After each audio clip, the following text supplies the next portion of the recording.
During one of my early years of entrepreneurship, I think it's the second year of my business, and the time I'm still new.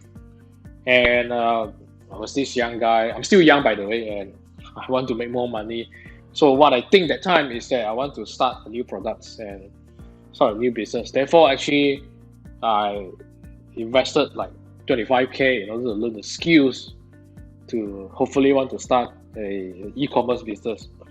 And I invested the money. At the end, I don't even make a single cent at the end.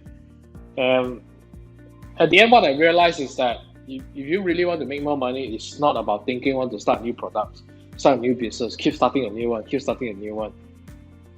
If you already have existing products and it's doing okay, then what you should do actually is to focus on that particular product or service or program and how to make the existing program that you can sell more. The philosophy actually is to go deep, but it's not to go wide. If you try to start new programs, new products, and all these things, it's actually go wide. And when you try to go wide, the problem is that you can't focus because there are so many things you need to fix, right? There's so many things you need to settle. So eventually, both sides actually you can't handle both sides. So eventually, what I do is that I take the loss and then I cut the business that I plan to start and I refocus, rechannel all my energy, refocus back into my business to look at how can I go deep. So the business principle is that it's not about going wide, it's about go deep.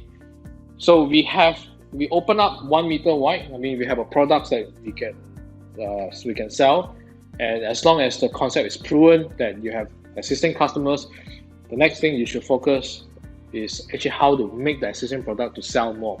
That require you to upgrade your skills, your business skills, your business knowledge, your marketing, your sales.